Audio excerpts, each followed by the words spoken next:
Good evening, everybody. Welcome back to Norwich Talk for another match reaction. Norwich City have beaten Coventry City by 2-0 in a performance I think Daniel Farke will be incredibly pleased with. I, for one, am very pleased with it. I really enjoyed watching it. I'm sure you did too, if you're a Norwich City fan, of course, watching this video. But if we just cast our minds back to the Stoke game, that was obviously a fantastic win for Norwich, and we were sort of singing the praises of vintage Norwich, 18-19 Norwich.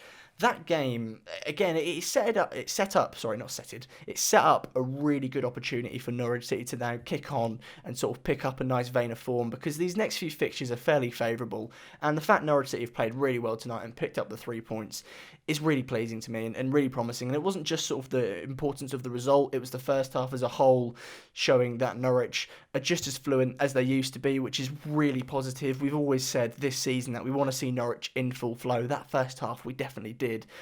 So that's sort of my wide point on this match, if you will.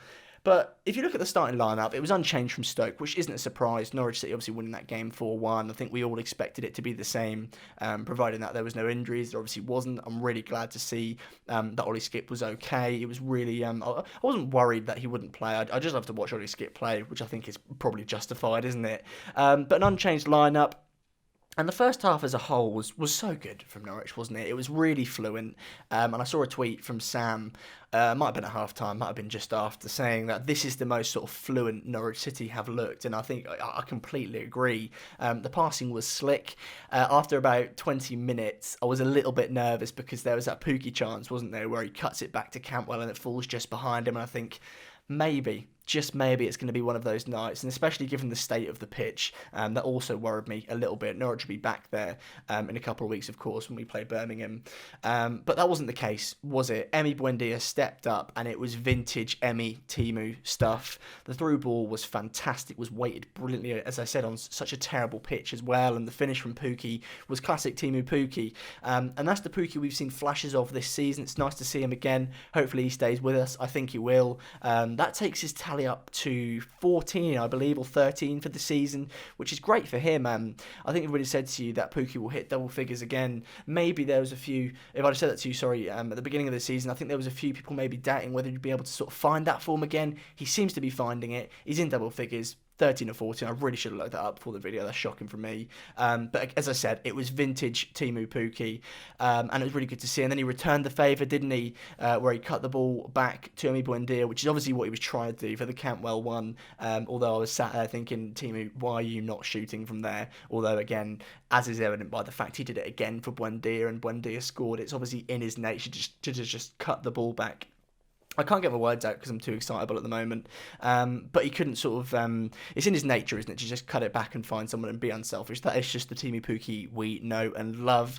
I don't want to be negative or anything, but Grant Hanley had an interesting start to the game. He had an interesting game, didn't he? I sort of wanted someone to wake him up.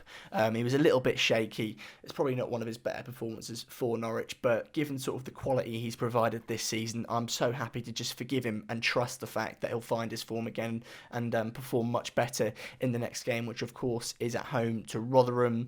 Mario Vrancic as well frustrated me a little bit. I think he'll be a little bit disappointed with himself, especially in that first half where he had a couple of opportunities to sort of make better decisions. I think sort of the most noticeable one was the shot. I think he took it with his left or right foot, I can't remember, but he could have played Max Aarons in. I think he'll be a little bit frustrated, but in terms of negatives, I think that's sort of the only few that I can really pick out and talk about, because that performance was really good. And you go into the second half, and the first sort of 10-15 minutes of the second half, Coventry have a firm grip on the game. Obviously, I think it's more so that Norwich sort of took their foot off the gas a little bit, which is fair enough, and they they felt the tempo of it, didn't they? And they let Coventry come on to them.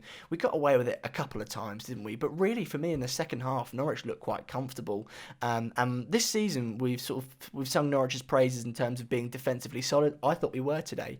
Ben Gibson stepped up, didn't he? For sure. I think Eunulis as well. That was probably the most confident he's actually looked. There was sort of a couple of promising moves where on the ball he just looked to get forward, and it's really what you love to see, isn't it? To be honest with you, with Norwich's fullbacks, I thought Max Aarons was much better today. He got into a couple of decent positions, and I know Todd Cantwell will be quite frustrated with him because he played that lovely ball, that lovely diagonal ball across the pitch to Aarons, who I think put it onto his left, and he got shut down pretty sort of immediately. And I think he'll be a little bit disappointed not to score there. But just to speak a little bit about that man, Todd Cantwell, he was really, really good tonight. I can't remember if I mentioned it or not in the video already, but that little flick in the first half to sort of get round the press was really good to see, and it's nice to see a Norwich City player, especially Todd Cantwell, who quite evidently relies on confidence to sort of bring the best out of himself. The fact that he was playing with that confidence, as well as the ability that we know he has, it was really good to see. I thought he was really good tonight, and that pass to Max Aarons shows to me that he does have that range in terms of attributes. Hopefully he can do that a few more times this season. Hopefully him doing that makes him realise, I can play some decent balls across the pitch. So hopefully we see that a little bit more, because we know how sort of well that served us in the Premier League sometimes, but also in the Championship season before. But it was Ben Godfrey, of course, sort of spraying the balls left and right. I think Norwich have missed that this season in terms of from an attacking sense, but Cantwell has shown that he can do it in a fairly decent manner. Kenny McLean was okay. I think that's about as far as I can go with Kenny McLean at the moment. He was okay, about a 6.5 out of 10 for me. Ollie Skipp tonight was magnificent in the first half. Again, he's so physically fit, isn't he? And he's so quick, and that's such an important attribute when teams look to turn over on Norwich and sort of counter. You've got Ollie Skipp there, who's really quick, and he can just get himself into a position where he could just intercept the ball. But not only does he sort of intercept it, he collects it, doesn't he? And we get it going again.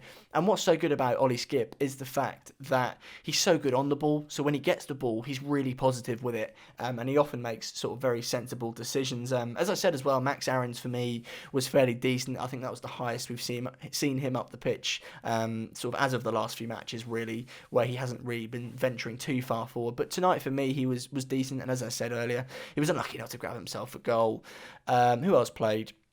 Mario Vrancic, as I said, I think he'll be kicking himself a little bit. Teemu Pukki, absolutely fabulous tonight. Emi Buendia was magnificent, and he's such a joy to watch, isn't he? Now, sometimes on Twitter, I see people saying he's the best to wear the shirt, which it's getting harder to disagree with, and I think he'll go on this season and he'll smash his records from the Championship season prior to this one. But he really is quite good, isn't he? And Norwich will have some job to do, sort of holding on to him going up to the Premier League. But he really is just a joy to watch. On the ball, he's so confident, and in the same style that Cantwell was as well, with those little flicks and tricks round the Coventry press. Buendia was doing it brilliantly tonight, and it's what you come to expect of him now, isn't it, to be fair? And he seems to keep delivering, so long may that live. Long may he reign, Emi Buendia, that is, of course. Now, in terms of where Norwich go from here. Now, we asked this question after Stoke, where do Norwich go from here? Norwich have got a fairly favourable run.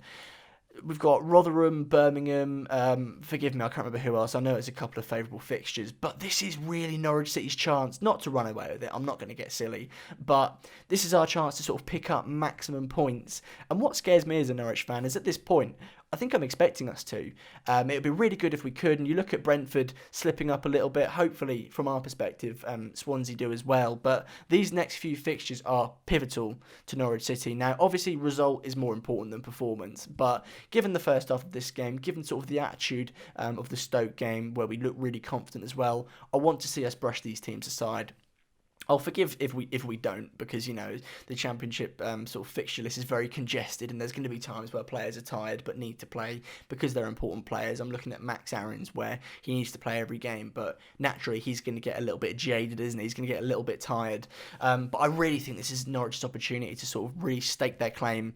Again, with these sayings, I have no idea if I'm making them up, but this is Norwich City's chance to really sort of cement our place, I'll say, instead of what on earth I just said before. At the top of the table. Hopefully some results can go in our favour like they have done recently. But yeah, I can't really think of anything else to add on to tonight's game. I'm feeling really positive. I'm really happy with the way we played, especially the first half. It was just a joy to watch. And in these sort of miserable times, we turn to football as a sort of ray of hope. And tonight, for me, this is getting way deeper than what I thought it would. But it was nice to see, and it'll make tomorrow a lot easier to get through, especially when we're sort of at home and bored. And I like the fact that we'll be able to talk about Norwich and we'll be able to be happy until we play next and potentially lose. That could all change. But for now, we're going to enjoy it, aren't we? And hopefully we can kick on against Rotherham and brush them aside and sort of really prove that we deserve to be back in the big time. So I hope you enjoy the rest of your evening. Stay safe, and hopefully we'll see you again very, very soon.